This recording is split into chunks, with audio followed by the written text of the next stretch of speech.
ఇక వచ్చే ఏడాది నిర్వహించే గోదావరి పుష్కరాలకు సంబంధించిన ఏర్పాట్లపై తూర్పుగోదావరి జిల్లా అధికారులతో మంత్రి నారాయణ సమీక్షించారు. గోదావరి పుష్కరాల కోసం సీఎం చంద్రబాబు 1500 కోట్లు మంజూరు చేశారని అన్నారు. వీటిలో కేవలం రాజమహేంద్రవరంలో పుష్కరాల కోసమే 580 కోట్ల పనులకు సీఎం అనుమతించారని చెప్పారు. పుష్కరాలకు రాజమహేంద్రవరంలో కల్పించాల్సిన సదుపాయాలపై ఈ భేటీలో చర్చించామని, పనులు వెంటనే ప్రారంభించాలన్న సీఎం ఆదేశాల మేరకు పలు కీలక నిర్ణయాలు తీసుకున్నట్టు మంత్రి నారాయణ వెల్లడించారు. ప్రస్తుత నిధులతో తొలిదశ పనులు ప్రారంభిస్తున్నామని, రాజమహేంద్రవరంలో మురుగునీటి శుద్ధి కేంద్రాలను నిర్మిస్తామని చెప్పారు. గోదావరిలో మురుగునీరు కలవకుండా చర్యలు తీసుకుంటున్నామని, రాజమహేంద్రవరంలో డ్రైనేజీ కాలువల నిర్మాణం కోసం 140 కోట్లతో పనులు ప్రారంభించామని చెప్పారు. రోడ్ల నిర్మాణం, విస్తరణ, లైటింగ్ పనులు చేపడుతున్నామని, టీడీఆర్ బాండ్ జారీ చేసి నగరంలో రోడ్ల విస్తరణ త్వరలో చేపడతామని అన్నారు. గోదావరి కాలుష్య నివారణకు ఉప ముఖ్యమంత్రి పవన్ కళ్యాణ్ ఆదేశాల మేరకు నిధులు కేటాయిస్తామని చెప్పారు. ఘాట్ల ఆధునికీకరణ, విస్తరణకు ఇరిగేషన్ శాఖ నిధుల ద్వారా అభివృద్ధి చేస్తామని నారాయణ అన్నారు.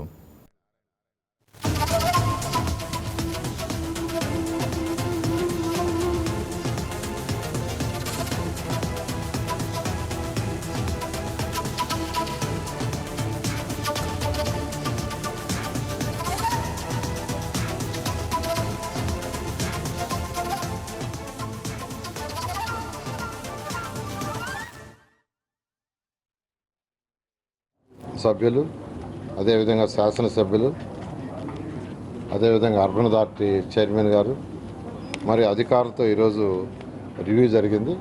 దీంట్లో మెయిన్గా డిస్కషన్లు ఏంటంటే, పుష్కరాలు వస్తున్నాయి కాబట్టి రాజమండ్రి సిటీలో ఏర్పాటు చేయాల్సిన, కార్పొరేషన్లో ఏర్పాటు చేయాల్సిన ఫెసిలిటీస్ గురించి. ఫెసిలిటీస్ అంటే రోడ్స్ కావచ్చు, డ్రైన్స్ కావచ్చు, వాటర్ ఫెసిలిటీస్ కావచ్చు, ఇలా రివర్ ఫ్రంట్ కావచ్చు, వీటన్నిటి మీద డిస్కషన్ జరిగింది. ముఖ్యంగా వీటన్నిటికీ బడ్జెట్ కావాలి. అయితే ఈ బడ్జెట్కి సంబంధించి గవర్నర్ ముఖ్యమంత్రి గారితో డిస్కస్ చేయడం జరిగింది.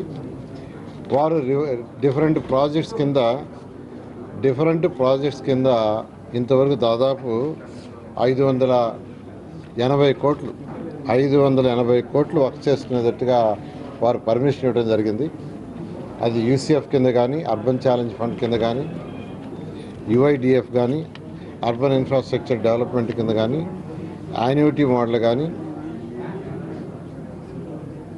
వీటన్నిటి మీద కలిపి యాక్చువల్గా దాదాపు 580 కోట్ల వరకు వర్క్స్ స్టార్ట్ చేయమని వారు ఆదేశించారు.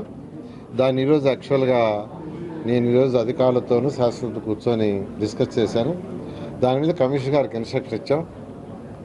ఏదైతే ఇంతవరకు ప్లాన్ చేసుకొని ఉన్నారో వాటన్నిటినీ 580 క్రోర్స్కి వర్కౌట్ చేసి స్టేజ్ 1 తర్వాత ఫర్దర్గా కేంద్ర ప్రభుత్వం మళ్ళా ఇచ్చినప్పుడు కొంత వస్తుంది, రాష్ట్ర ప్రభుత్వం కూడా వీలు చూసుకొని కొంత ఇవ్వటం జరుగుతుంది. ఏదైనా ఫస్ట్ ఫేజ్లో రాజమండ్రి మున్సిపల్ కార్పొరేషన్కి ఒక 580 కోట్లు గవర్నర్ ముఖ్యమంత్రి గారు డిఫరెంట్ ప్రాజెక్ట్ హెడ్స్ కింద ఇచ్చారు. వారికి ప్రత్యేకంగా నేను ధన్యవాదాలు తెలియజేస్తున్నా రాజమండ్రి కార్పొరేషన్ ప్రజలందరూ.